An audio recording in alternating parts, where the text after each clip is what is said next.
As we approach the 2-year mark for the Surfside building collapse, there remain questions about what should be done to honor the 98 people who lost their lives. Some families want a memorial on the site itself, but that land was sold for $120 million to a private developer. CBS News Miami's Jim DeFede spoke to the Surfside Mayor Shlomo Danzinger.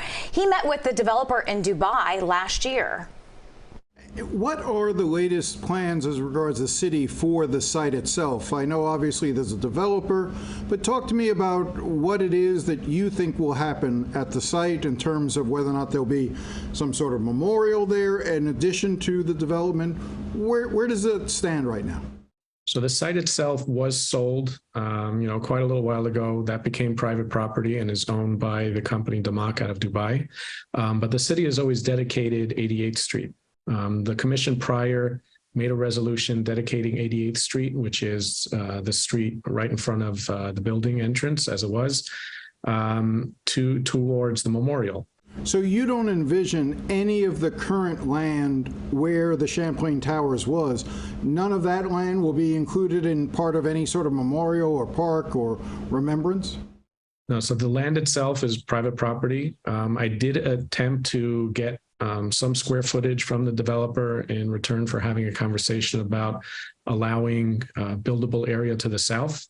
One of the first things I met with them was to try to get, they have a 20-foot setback from the property line, to try to get some of, the feet in, 10 foot, for example, into that setback where they can't build anyways, to incorporate into our memorial. So people come to the site can feel like they have their foot on, on the site of where it happened.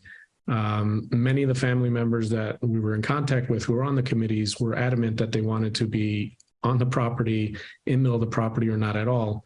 So seeing there wasn't a lot of, requirements or a lot of needs from the family members for that 10 feet, I really didn't want to subject ourselves in the town and the commission to start allowing for variance, which is something we don't do.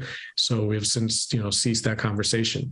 But we plan for our memorial, which we're going to build there, to kind of utilize with the developers, whatever they build, to incorporate some of their landscaping design so it looks like a nice larger park than what it is.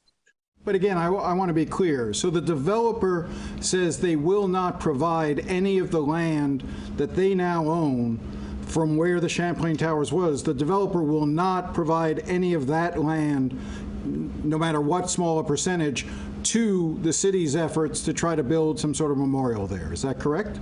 Well, the city's efforts have never relied on the land, with the developers. We have always understood that this is private property, so we didn't build around incorporating the private property. It was a conversation that we had to try to maybe expand what we've already dedicated. But the dedication from the town of Surfside has always been 88th Street, which belongs to the city.